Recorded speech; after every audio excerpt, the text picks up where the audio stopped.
mulai kuliahnya. Bismillahirrahmanirrahim. Assalamualaikum warahmatullahi wabarakatuh. Ya, alhamdulillah. Waalaikumsalam Dan warahmatullahi kita wabarakatuh. ucapkan Warahmatullahi puji wabarakatuh. syukur ya pada Allah. Kembali lagi bisa lanjut kuliah, walaupun secara online, kuliah lewat udara. Nah, dengan teknologi ini ya kita syukuri bisa digunakan untuk menuntut ilmu dan menambah wawasan kita tentang teknik dan juga pengembangan karakter. Kemudian ke depan, mahasiswa-mahasiswa, termasuk khususnya Dionismo, Luwuk, khususnya teknik, lulusannya jadi orang-orang yang berkarakter, punya akhlak yang baik, dan di samping menguasai ilmu teknik, menjadi engineer. Salawat dan salam juga kita kirimkan kepada Nabi Allah SAW, keluarganya, para sahabatnya, dan pengikutnya sampai akhir zaman. Nah, kita lanjut kuliah ini, kuliah ke-13. Materinya ada di Classroom, bisa diklik dalam folder materi kuliah, rekayasa lalu lintas. Kita cari kuliah ke-13. 13 atau 14 ini. Mungkin materinya agak sama. Sini membahas manajemen lalu lintas. Ya. Nah, ini sumbernya dari Unhas, lalu kuliah di sana. Itu manajemen lalu lintas. Nah, ini dijelaskan bagaimana pengelolaan dan pengendalian arus lalu lintas. Nah, sebenarnya dalam hal kuliah ini kita tinggal diskusi saja, tidak perlu banyak materi karena bisa dibaca materinya di Classroom. Anda tinggal klik akan terbuka dan Anda bisa baca. Nah, di sini secara singkat kita membahasnya. Pembahasannya ini agar Anda bisa menjawab soal tugasnya. Jadi sudah ada ya tertulis jawabannya di materi. Nah, Anda juga bisa gunakan AI ya, artificial, kecerdasan buatan. Anda bisa dapatkan jawaban pertanyaan. Misalnya di sini ada pertanyaan,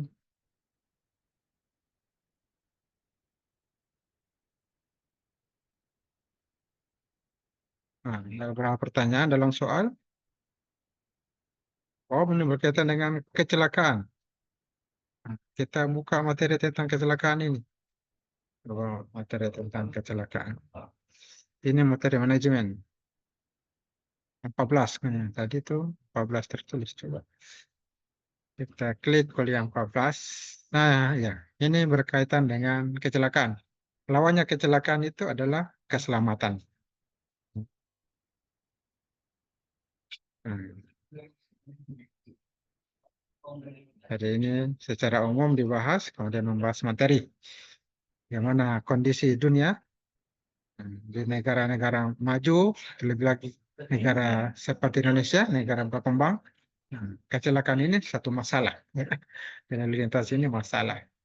Ada beberapa gambaran masalah ini berkaitan dengan kecelakaan lalu lintas. Tentunya bukan cuma di Indonesia, bukan cuma di Lombok Banggai, Sulawesi Tengah, tapi juga di seluruh dunia. Ini ada datanya walaupun diambil dari tahun 90 ya, laporan Bank Dunia. Ini bisa terlihat datanya saat itu lebih dari 300.000 orang mati. Bahasanya agak kasar, tewas karena kecelakaan.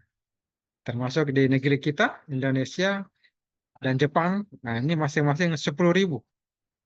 Kalau Amerika, wah lebih banyak lagi, 47.000 orang tewas. Nah, 10 sampai 15 juta orang itu cedera. 10 sampai 15 juta orang. Termasuk di negeri kita, Indonesia, itu ada 40.000.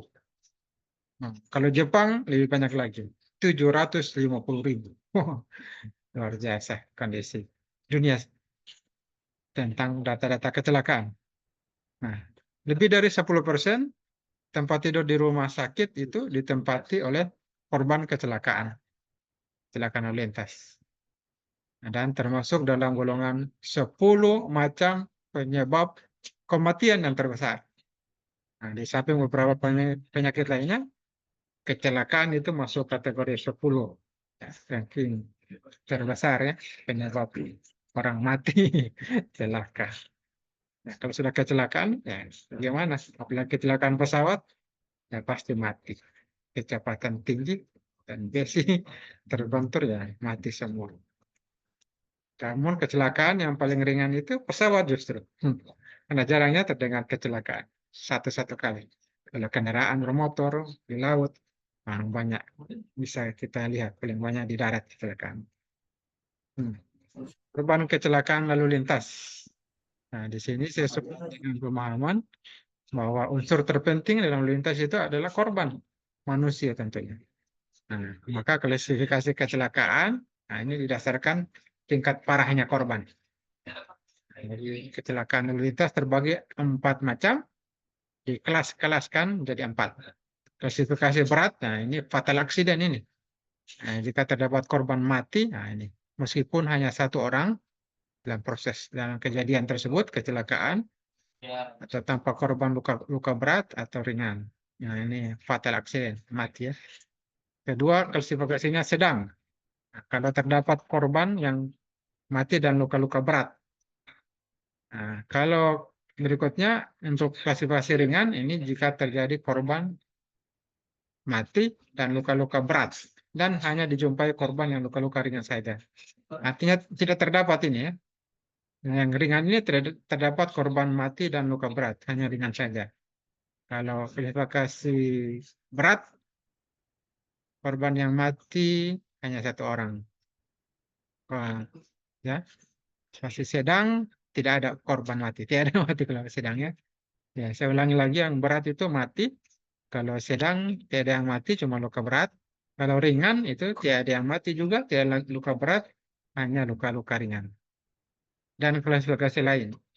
Pada dasarnya 3 klasifikasi besar ditambah dengan 1 jadi 4.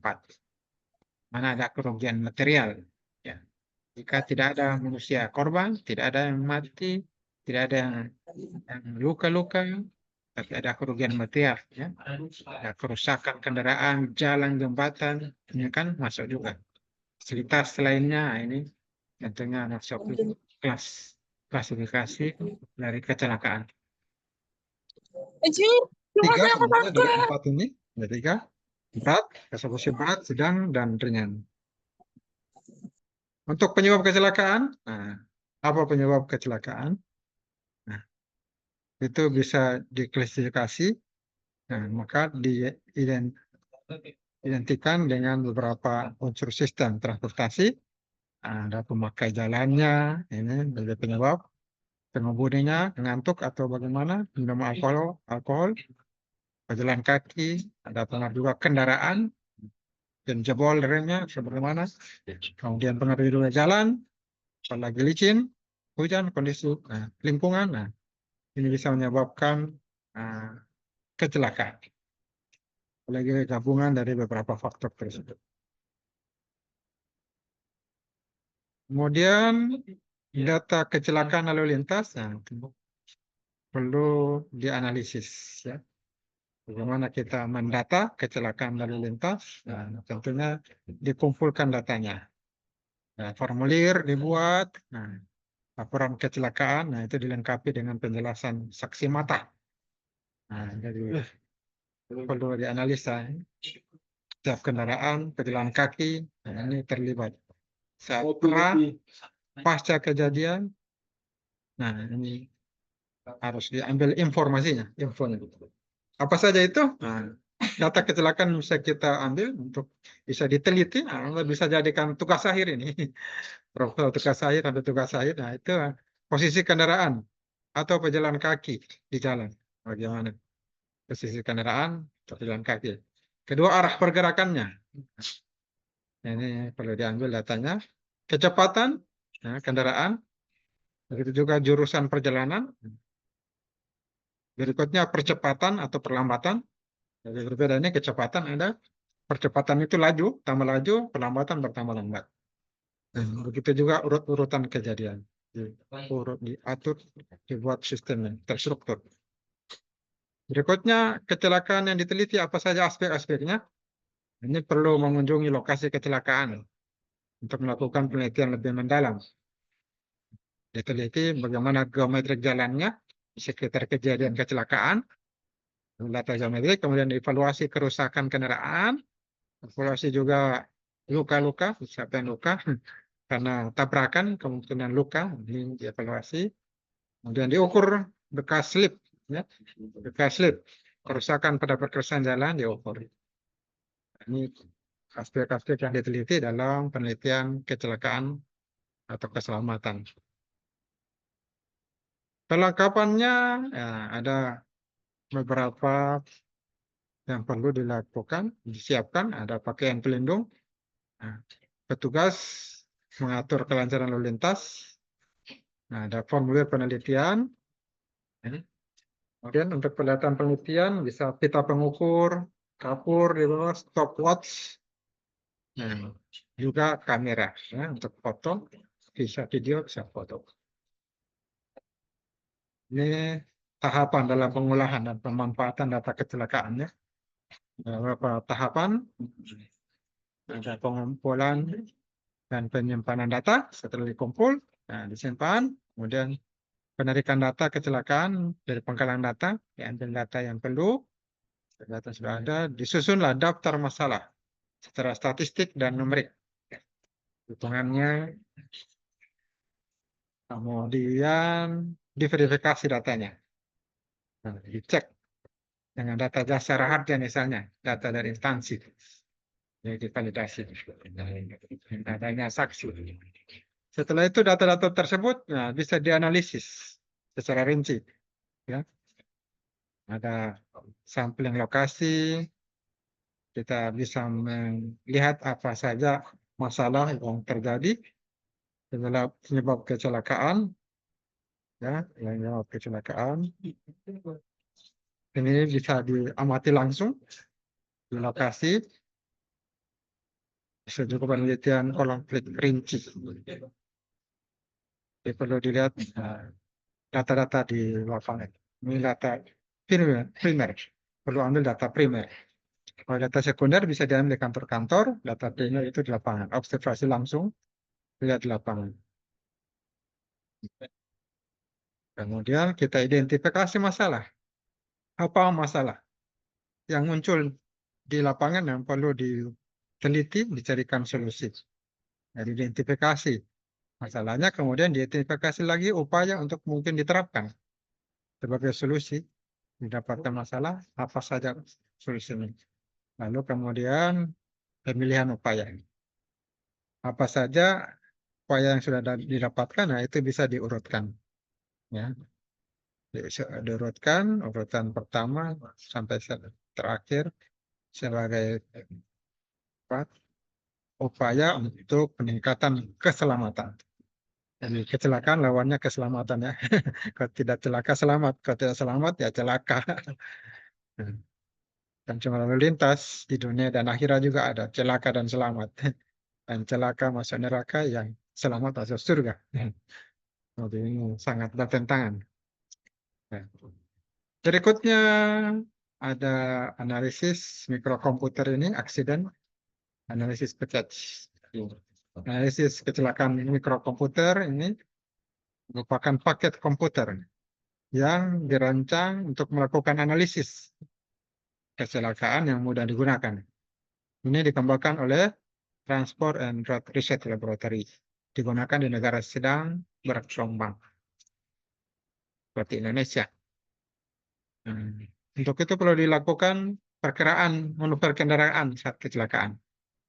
Perlu juga data ini. Jadi ada persepsi pengemudi, taktik mengemudi. Selanjutnya ini dapat diduga dengan menghubungkan posisi setiap kendaraan dan orang dengan lainnya.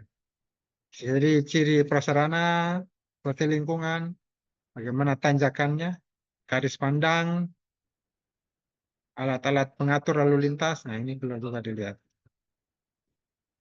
di lapangan. Ini untuk mengetahui manuver kendaraan sebelum terjadi kecelakaan. Perlu diusahakan bisa mengetahui beberapa hal, diantaranya titik kemungkinan persepsi. Nah, ini adalah titik di mana pengemudi pertama-tama dapat merasakan bahaya suatu kecelakaan. Kemudian titik persepsi sebenarnya, ini titik di mana pengemudi merasakan bahaya yang sebenarnya sudah dirasa. Kemudian titik yang telah dilakukan, nah, titik ini tidak dapat dihindari. Sudah. Kecelakaan. Ini yang perlu manajemen di sini. Manajemen kecelakaan. Ada apa? Daerah, wilayah kita bisa manage agar tidak terjadi kecelakaan. Tapi ada waktunya, ada wilayah kita tidak bisa lagi manage. Sudah terjadi tabrakan. Nah, ini di wilayah yang kita belum terjadi tabrakan bisa di manage agar tidak terjadi tabrakan. Dan ada wilayah yang dikuasai manusia, ada wilayah yang tidak bisa dikuasai manusia. Nah, kalau sebelum kecelakaan, nah kita bisa manage, tetapi mengatur, tapi kalau sudah kecelakaan tidak bisa lagi. Ya, kita harus terima itu kecelakaan sebagai kejadian yang terbaik dari Allah. Nah, tinggal kita terima, kalau tidak terima, stres. Stres tambah sakit. Luka sudah fisik, luka juga hati, jiwanya. Stres. Padahal tidak parah, menjadi parah. Berikutnya rekonstruksi kecelakaan. Nah, ini perlu lakukan analisisnya, mikro kecelakaan ini, dan ini dapat diperluas sampai pada rekonstruksi terjadi kecelakaannya. Penanganannya secara klinis, bagaimana terhadap korban kecelakaan. Nah, untuk tujuan rekonstruksi, apa tujuan rekonstruksi kecelakaan? Yaitu untuk menentukan dari informasi yang apapun yang ada, nah, ini bagaimana kecelakaan terjadi. Lalu setelah tahu bagaimana kecelakaan terjadi, nah, maka bisa ditentukan mengapa kecelakaan itu terjadi. Nah, ini ada kalanya disebut analisis sebab. Analisis sebab dan merupakan langkah selanjutnya setelah rekonstruksi. Mengapa? Nah, ini lebih merupakan suatu opini daripada bagaimana. Why? Nah, mengapa? Why? Bagaimana? How? Mengapa ini lebih merupakan opini daripada bagaimana? Why? How? Nah, kesimpulannya, nah, ini digolongkan sebagai pasti, mungkin, atau barangkali. Pasti terjadi atau mungkin terjadi, mungkin terjadi. Tapi ini perlu kiranya jelas ya, bahwa penyelidikan akan memikirkan kecelakaan secara perinci. Ini menggunakan imajinasi. Imajinasi untuk mencocokkan berbagai informasi setelah didapatkan. Nah, cukup bahan untuk mempertimbangkan. Pertimbangkan mengapa terjadi kecelakaan. Begitu juga tindakan apa yang akan diambil. Nah, ini dapat dilakukan beberapa hal. Nah, laporannya dibuat, misalnya laporan tertulis atau verbal, berikan saran-saran untuk beberapa jenis tindakan keselamatan kecelakaan, ya, usulan, kemudian mengajukan tindakan hukum terhadap tindakan hukum, terhadap mereka yang terlibat, ya, dilakukan tindakan hukum yang melakukan kecelakaan, kesalahan, bisa tindakan hukum maka bertanggung jawab, ganti rugi karena berbuat kesalahan. Ini pengumpulan data. Apa saja data yang perlu diambil kalau meneliti kecelakaan di lokasinya? Nah, perlu diukur geometrik jalan, ya. Data geometrik jalan, berapa panjang lebarnya, jalannya. Itu juga evaluasi kerusakan kendaraan. Kendaraannya bagaimana, rusaknya. Itu juga luka-luka, tabrakan, bagaimana orang yang tabrakan, apakah ada yang luka-luka, evaluasi. Itu juga skid mark ini diukur, kerusakan pada permukaan jalannya diukur. Jadi di sini dapatkan data-data kecelakaan dan kecelakaan, ada beberapa data didapatkan. Berikutnya jalan dan faktor-faktor lingkungan. Nah, ini berkaitan dengan geometrik jalan. Ini ada beberapa faktor berkaitan dengan geometrik jalan. Perlu diinventarisir, ya. camber atau kemiringan melintang, bagaimana kemiringan jalan, super elevasinya, ya gradien longitudinal dari jalan ini sebenarnya diukur. Ini sebagai masukan dalam perhitungan gravitasi dan gaya sentrifugal serta gerak.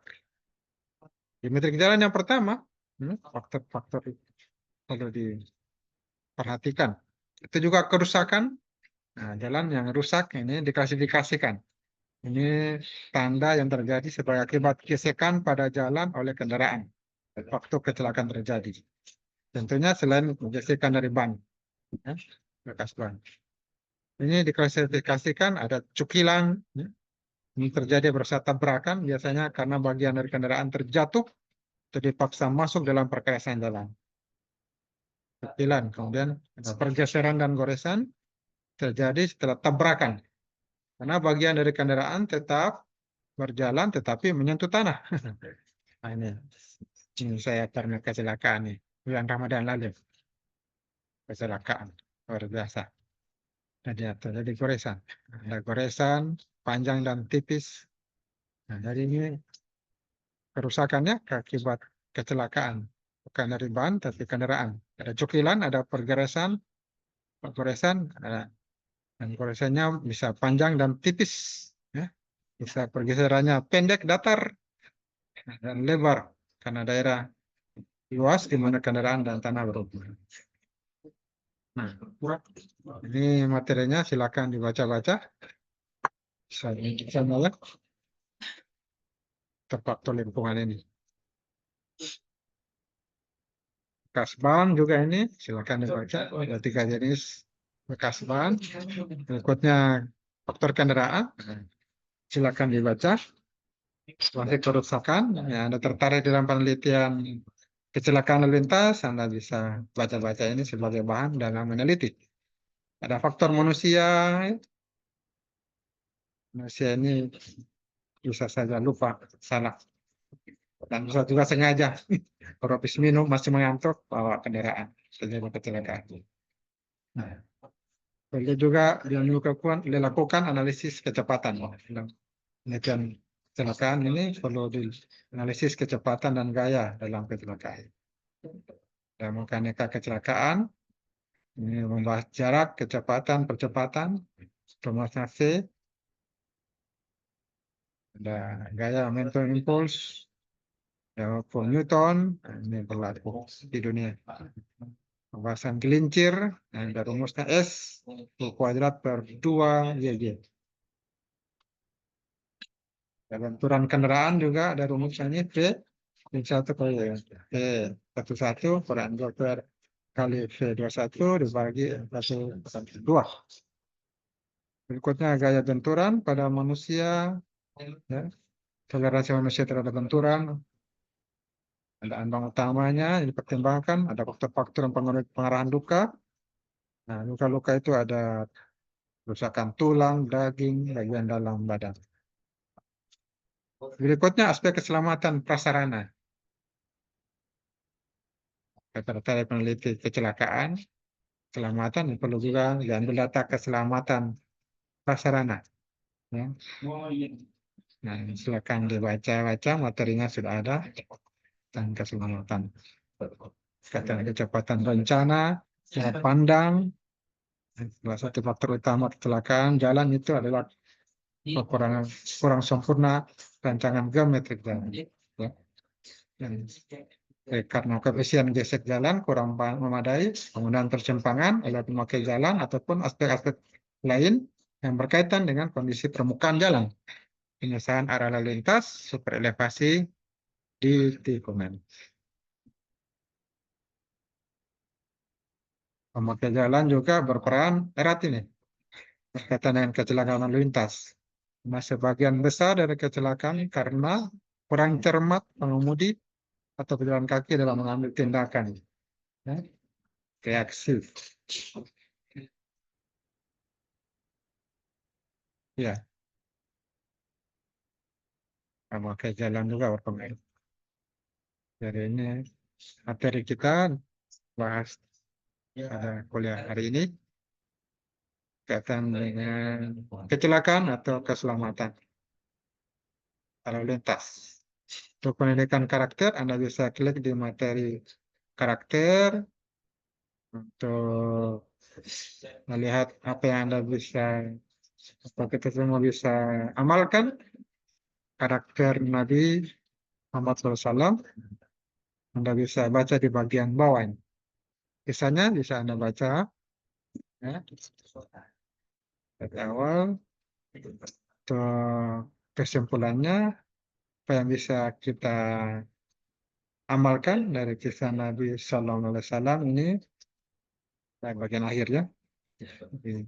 Kisahnya secara singkat, dari kecil, 12 tahun, bertemu dengan pendeta, dan dia lihat tanda kenabian sebagai Nabi akhir zaman. Jadi pendeta mengakui Muhammad SAW ini adalah Nabi akhir zaman dengan ciri-ciri yang dilihat dari kitab Injil.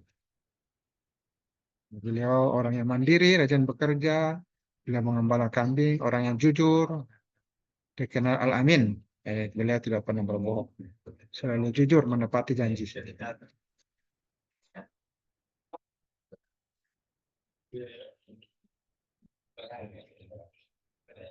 Beliau dibantu dengan sahabat-sahabatnya. Beliau memiliki para sahabat. Makanya dalam dakwah beliau berhasil. Dakwahnya didukung oleh para sahabat. Dan sampai sekarang terkenal di seluruh dunia.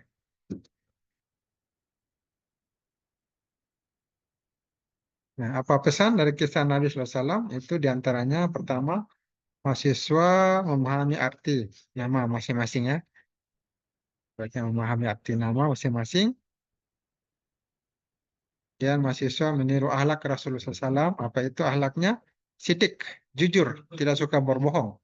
Amanah ya, bertanggung jawab, dapat dipercaya, cerdas, fatona. Fatona itu tekun, rajin belajar, cerdas dan teliti, dan tablik, menyampaikan kebenaran. Berbicara dengan baik, lembut, santun. Nah, akhlak Rasulullah kalau kita pelajari itu ada dalam Al-Quran. Apa akhlak Rasul? Jawab istrinya Aisyah radhiyallahu anha. Akhlak Rasul adalah Al-Quran. Ada Allah memuji Rasulullah SAW, seorang yang berakhlak mulia. Ya. Demikian materi kita pada kesempatan kali ini.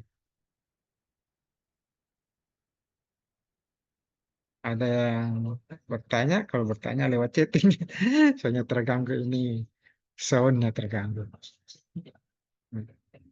Sudah ada penjelasan jawabannya dari pertanyaan-pertanyaan semua ada di sini. 4 macam klasifikasi kecelakaan, apa faktor penyebab kecelakaan, aspek-aspek kecelakaan yang diteliti apa saja. Nah, sudah ada tadi ya di materi. Informasi yang diambil dari lokasi kecelakaan, bagaimana kecepatan rencana dan jarak pandang, jelaskan, dan pengembangan karakter, apa yang Anda bisa ambil dari akhlak Nabi SAW. Apa yang Anda bisa terapkan dalam kehidupan sehari-hari. Dan demikian materi kita. Dan akhirnya mengucapkan Alhamdulillah, Alhamdulillah, ya Rabbil Alamin. Terus kurang lebihnya ya, bisa diperbaiki. Semua yang kurang akan diperbaiki, yang benar akan dipertahankan, yang baik dipertahankan. Akhirnya mengucapkan Alhamdulillah, Alhamdulillah Rabbil Alamin. Wassalamualaikum warahmatullahi wabarakatuh.